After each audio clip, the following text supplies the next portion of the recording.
Growing up in Queensland, Australia, Sal Grover moved to Hollywood in her mid-20s to write screenplays, as she put it, about flawed, independent and sexually liberated women. In the early 2000s, female screenwriters were relatively rare. While she never considered herself a Hollywood success story, she was able to support herself with screenwriting for almost a decade. However, during this time, sexual harassment and sexual assault was an ongoing, normal part of her life. One producer stuck his hands down the front of her pants, declaring that she looked good in skinny jeans. Another producer tried to rape her. Traumatized by the experience of the cesspool that was Hollywood, Grover was left unable to write. Moving to New York with a nominal amount of money, she realized that she would need to find a roommate. In her search, she once again came up against indecent offers from men. One such offer was a free room as long as she walked around the apartment naked. She eventually found a place and moved in with a few other women. After the trauma she'd experienced working in Hollywood, where she had lived alone, Grover found the experience of living with other women to be extremely healing. Grover returned home recounting her struggles to her mother, who suggested that they create an app for women, somewhere they could make friends, find a roommate, promote their business, all without the harassment of men. In 2020, she launched the app Giggle For Girls. AI-powered facial recognition software was used to try and ensure men were kept out. Would-be users were required to take a picture, and the app determined whether they were a man or not. Kairos, the company behind the software, claimed that it worked with 95% accuracy. However, Giggle came under heavy criticism, as 22% of darker-skinned women trying to join would end up getting classified as a man due to the software mostly being trained to recognize white faces. The app also frequently denied access to trans women who might have more typically male features. This could all be appealed and checked manually by Giggle's staff. Wanting to be inclusive, Sal Grover initially allowed trans women to sign up. However, when she saw Kill TERF groups appear on the app, TERF standing for Trans Exclusionary Radical Feminist, Grover decided to kick trans women from Giggle. She was also afraid that cis men would try to gain access to the app by pretending to be women, defeating the purpose of the app entirely. Over the following year, both cis men and trans women did gain access to the app, systematically being removed over time. One such user was Roxanne Tickle, having gained access in 2021 and used the app for several months.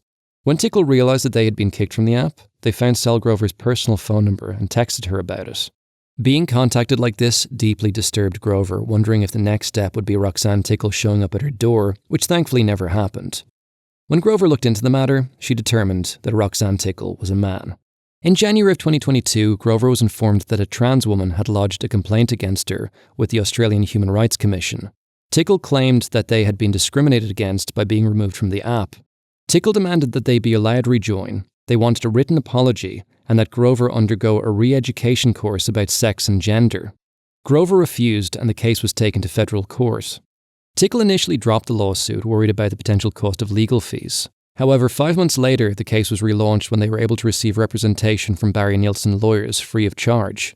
Tickle also received $50,000 Australian dollars towards the case from the University of New South Wales. Now here's where everything gets a bit murky. In 1983, Australia passed the Sex Discrimination Act, or SDA, in order to protect women from sexual discrimination. However, in 2013, an amendment was made to the Act, removing the definition of male and female and adding gender identity as a protected attribute. Grover and her legal team were confident that the SDA would protect them, as they were discriminating based on sex, which is binary and unmutable, not gender identity. Ultimately, Judge Robert Bromwich did not agree with Giggle's definition of sex, quote, "These arguments failed because the view propounded by the respondents conflicted with a long history of cases decided by courts going back over 30 years.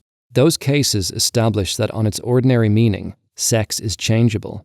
There was insufficient evidence of direct discrimination, as Grover had made her initial decision on Tickle's appearance, not on gender identity. However, because gender identity was protected in the SDA, the judge ruled in favour of Roxanne Tickle, deeming them to have been a victim of indirect discrimination. Giggle was ordered to pay $10,000 in damages and $50,000 to cover Tickle's court fees.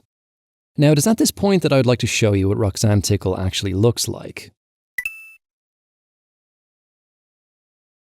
That's a guy. Anyone on the right who happens to be watching, please put those hate boners away. Nobody wants to see them. And before my people on the left start swinging that cancel hammer at me and labeling me a bigot, please give me a chance to explain.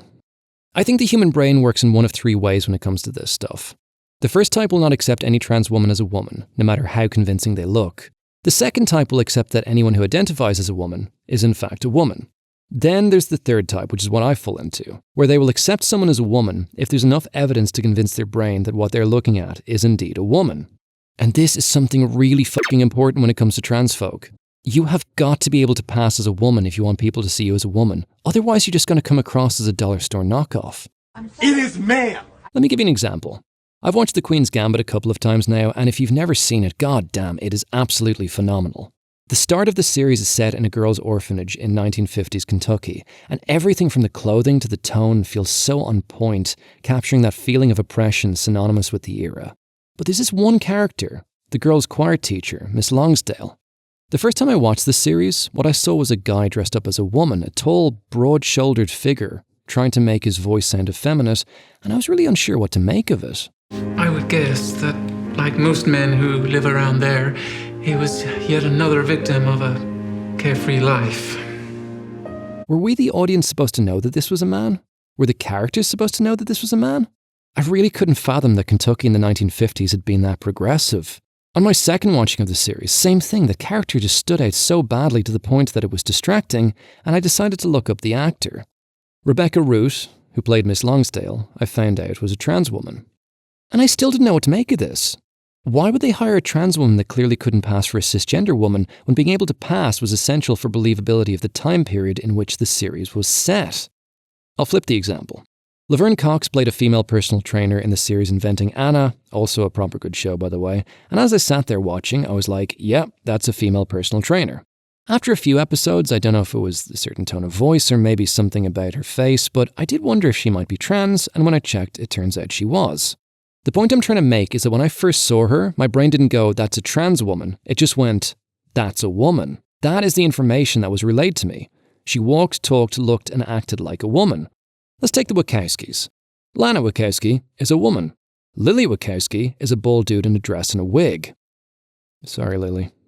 I'm not saying this to be mean or belligerent, that's the information that my brain is giving me when I see them. So when I see someone like Roxanne Tickle, who does not have a single, solitary semblance of anything that I understand to be female, my brain goes, that's a guy. Nobody cares what you identify as. If you believe you're a woman, cool, more power to you. The problem occurs because the majority of trans women need everyone to believe that they are a woman. And when you can't pass for a woman, this creates more problems still. The trans issue is a messy one. From my personal observation, there seems to have been a massive increase in people identifying as trans, especially during childhood, a time when rampant doubt and insecurity is a very normal part of one's life. Gender-affirming care has become a hot-button issue, and I've seen so much shit slung on both sides, stating that if you challenge a child on whether they are trans, that this is akin to conversion therapy. However, if you nurture the thought that the child is in fact trans, it's argued that this is also a form of conversion therapy. Oh dear. The effects of children taking puberty blockers are reversible. However, many of the effects of taking hormones are not. And there is a big glaring problem here when giving children life-altering drugs. Kids change their mind about shit all the time. In the UK, Keira Bell had the idea of transitioning suggested to her by both her mother and her father's partner. By the time she was 15, she was absolutely convinced that she wanted to be a boy. At 16, she was put on puberty blockers. At 17, testosterone, and after getting her breast removed at age 20, Bell realised that she had made a huge mistake. She took the Tavistock and Portman NHS Foundation Trust to court, arguing that she had been too young to consent to the treatments that she had been given. In England from 2009 to 2010, 77 children were referred to the Gender Identity Developmental Service, which, by the year 2019, had written to over 2,300 children, 3/4 of which were girls and over half of which were aged 14 or under. MP Kemi Badenoch claims that doctors don't want to challenge children claiming to be trans for fear of being labelled transphobes. Half of all US states have banned or put restrictions on gender-affirming care, and what makes this issue so difficult is that care is in place to try and help prevent kids with gender dysphoria from killing themselves. There was a week where I was staying with my mother. My mum was having her bathroom remodeled, and there was a few days where I had to go elsewhere to shower. During this time, I had access to the gym in Trinity College, and one day when I went to cleanse my body of gym stank, there was this husky bald man with his back to me, standing bollock naked in the middle of the relatively small shower area. He was taking these big, deep breaths in and out. I walked around him feeling slightly weird, went into one of the shower alcoves and began to clean myself. About a minute later, that same man stepped into the alcove beside me. In the time it took me to wash and condition my long hair, along with clean my entire body, that bald man was still in the alcove next to mine, and as I left, I couldn't help but wonder what in the living f*** he was doing that would take that long. I was so creeped out, I never showered there again. Now, as a fairly tall and broad biological man, the fact that I could be made feel that uncomfortable having to be naked around other biological men, I do wonder what it must feel like for biological women. The New York Post wrote a typically sensationalist article about Canadian Melody Weishart, a 50-something-year-old trans woman who was competing against teenage girls at a swimming event, along with using the women's changing room. Now, the wording in the article is a little strange, and it's hard to work out if Weishart was changing at the same time as the kids. If Weishart, who was identified as a woman for the last 10 years, physically speaking, is just a regular biological male, what is the point in using the girls' changing room at all? And I really wonder if this is a case of just because I can. Also, what the f*** are you doing competing against kids, my dude? It's f***ing creepy. At a professional level, biological men competing against biological women has been heavily criticised. If you don't think that trans women have a massively unfair advantage against biological women, I'd like to introduce you to man's best friend, testosterone, the thing that makes men jump higher, run faster, giving us big, juicy sirloin benefits when it comes to strength and muscle development. Take a look at swimmer Leah Thomas, someone who, competing as a man at the University of Pennsylvania, 2018 to 2019, was ranked 554th in the 200-yard freestyle, 65th in the 500-yard freestyle, and 32nd in the 1650-yard freestyle, moving up to 5th, 1st, and 8th respectively in each event by the time they were competing as a woman. People crucified JK Rowling because she spoke up about trying to keep men out of women's spaces. And holy f*** was she ever labelled a transphobe, becoming the de facto queen of the TERFs. What amazes me about the vast majority of the online rhetoric concerning Rowling being a transphobe is not actually about what Rowling said, but about what people said that she said. And this is a big f***ing problem. Skinner said the teachers will crack any minute Purple Monkey dishwasher. Well, we'll show him, especially for that Purple Monkey dishwasher remark. In my search, I was not able to find a single JK tweet that I would deem transphobic, and if you want to know about how Rowling actually feels about the whole issue, I will link a very moving piece she wrote in the description. All Rowling wants, all she ever wanted, was to keep biological women safe. Now, if you're unsure how this relates to trans women, I'm going to talk about a couple of cases to highlight what she means. In Ireland, trans woman Shauna Kavanagh beat up another woman, grabbing her by the hair and punching her in the face 4 or 5 times after said woman accused Kavanagh of stealing an Easter egg.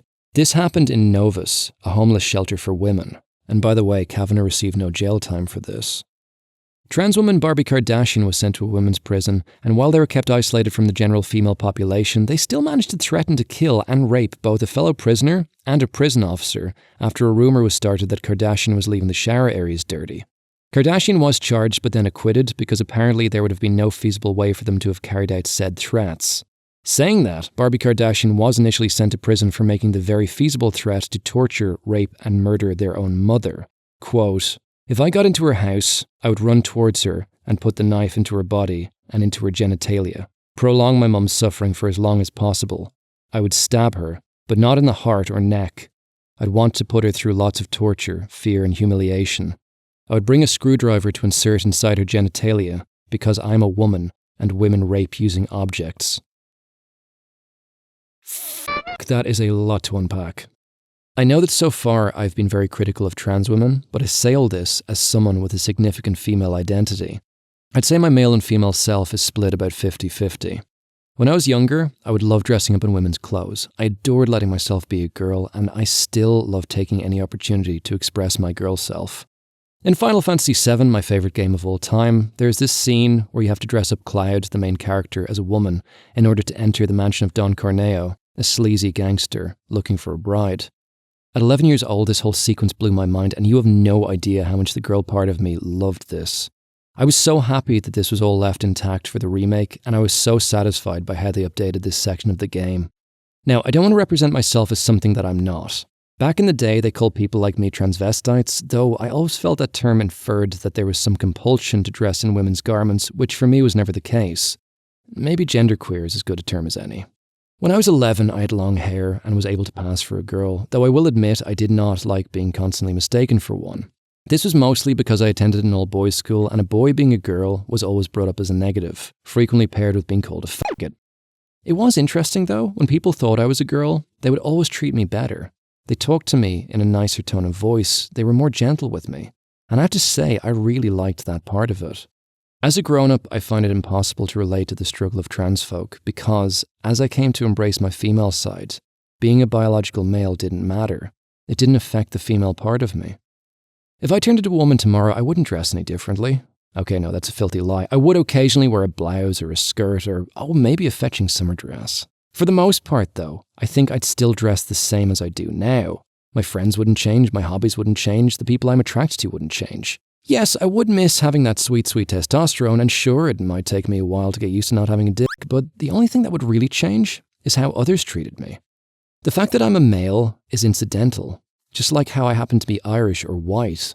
At an intrinsic level, it doesn't matter. We have given this gargantuan power to pronouns. Every time I hear someone ask a person's pronouns, I consider it just as dumb as asking about their spirit animal. Oh, by the way, while we're on the subject, non-binary folk, I kept struggling to figure out what it was about non-binaries that rubbed me the wrong way, and it was only recently that I realized what it was. Basing a main personality trait on something that you are not feels lame as f***. It is really hard to care about people failing to identify with either gender. Okay, to give another example, remember atheists?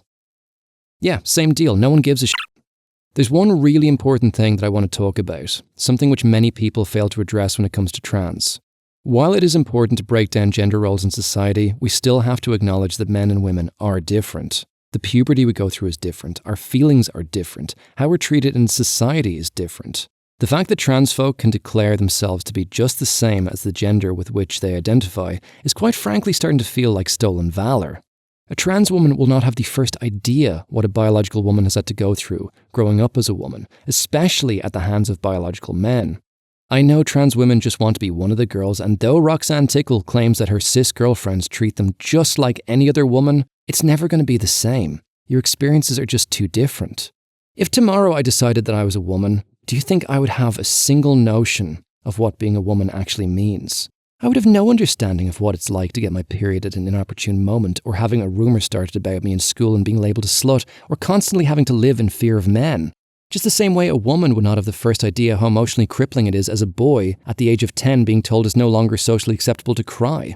I had this male trans friend from many years ago who most definitely could pass for a guy, and he had this dude randomly come up to him and start screaming in his face. My mate had no idea how to deal with this, deeply disturbed by the situation, and all I could think was, motherfucker, if you go to an old boys' school, being screamed at by other males becomes part of your daily routine, along with being called a faggot. For trans women, the people you are going to match closest with in terms of life experience is, ironically, other trans women. This case and the unlawful and discriminatory exclusion from the Giggle app has stolen the last 3 years of my life. I've been targeted by hateful and online commentary and degrading merchandise designed to ridicule and mock me. There is so much hate and bile cast on trans and gender diverse people simply because of who we are. I think the level of delusion here is astounding. The fact that they have the nerve to say that the last 3 years of their life was stolen from them. You f***ing sued them. In winning this case, Roxanne Tickle has achieved absolutely nothing, and it highlights the most disturbing byproduct of the trans movement from the last decade. The belief of, my feelings are what's most important, and f*** everyone else. It would be really easy for me to hate someone like Roxanne Tickle, but I don't. And you shouldn't either. All I see is someone in pain, someone who doesn't understand how to deal with the fact that people don't believe something which Tickle is convinced is true. This is a woman, and so is this. Are they the same type of woman? No. And that's perfectly okay, they were never supposed to be. This idea that trans women are exactly the same as biological women in every conceivable way is fucking dumb. I don't think that people under the age of 18 should be receiving gender-affirming care. I understand it is in place to save a child's life, but it can also f*** up that same child's life beyond repair. I don't think trans women should be allowed in women's shelters or women's prisons or be allowed to compete in women's sports, and it fucking turns my stomach that I agree with anything that this piece of shit has done. And no, before you ask, I do not know where intersex people fall into any of this. When I went to check the percentage of the population that was intersex, Google quoted Dr. Fausto Sterling's estimate of 1.7%, which seems strangely high, and as one Reddit user pointed out, this means that you're just as likely to be born intersex as to be born with red hair. So yeah, I'm calling bullshit on this one. I reckon it's probably closer to the more conservative estimate of 0.018%. Being very much on the left, which is supposed to be the side that promotes freedom of thought and expression, there is this weird blind spot when it comes to trans. In the last decade or so, there have been laws put into effect that directly benefit trans folk. But the 2013 amendment to the Australian Sexual Discrimination Act, for instance, is not something that was voted on by the Australian public. Similarly, the Gender Recognition Bill in Ireland of 2017 was passed, also without a vote from the people. Yet both of these bills do directly also affect biological women. However, both countries had to vote on whether or not to legalise gay marriage. People have asked the question why trans folk now seem to be massively overrepresented despite making up less than 1% of the population, especially at the expense of biological women, which make up 50% of the population. Some have suggested it's because of the influence of people like trans billionaire Jennifer Pritzker, who has donated tens of millions of dollars to a variety of institutions around the States in aid of gender-affirming care. I'm not going to deep dive down this particular rabbit hole because it does get a bit conspiracy theory-ish. I'll leave an article about it in the description and you can make up your own minds. I made this video because one of the most important things that I promote on my channel is critical thinking. For a long time, I was of the opinion that all trans women were women, but the Tickle versus Giggle case was the first time my point of view had truly been challenged. And I just really needed to talk about it. Roxanne Tickle has been living inside my head rent-free for the last 6 months, and I'll be honest, it started making me feel like I was going insane being told that I had to believe that this is a woman and being labelled a bigot if I didn't. You will have your own opinion on this subject, but regardless of how many court cases are won, no matter how many laws are put into place, no matter how many vaginas Miss Tickle purchases, I will never be able to see them as anything other than a man. Okay, last thing, and this is important, you'll hear me on this, especially any trans folk that happen to be watching. People like me are not your enemy. Saying that you don't believe a trans woman is a woman or a trans man is a man, misgendering someone, using the wrong pronouns, none of this is transphobic. Transphobia is hate.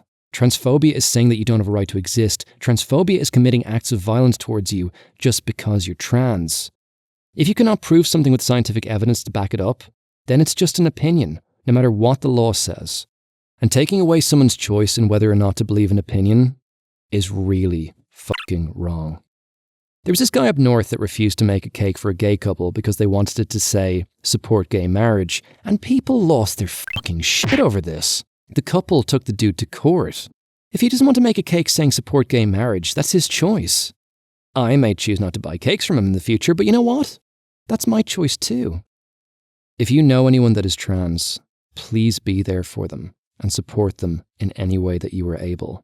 Because the depth of their struggle is one that you or I are never going to be able to understand. If you've made it this far, I thank you from the bottom of my heart, and even if you disagree with my point of view, I hope that you could at least hear it with an open mind, and know that none of it was done from a place of hate. Now all of you know how I feel, and thus I can stop thinking about it. And you know what, I do hope this opens up a dialogue, but for the love of God, please be civil to each other in the comments, alright? If you don't agree with someone's opinion, don't be a dick about it. You are grown-ups, so please act accordingly. This stuff is really important and we should be talking about it. Forcing people to stay silent, labelling people as transphobes and cancelling them for expressing their points of view is just going to put a bigger divide between us. And now, more than ever, we need to be honest, open, and together on this. That was a hard one to get through. I promise I will do something fun for next month's video. Yes, what he said.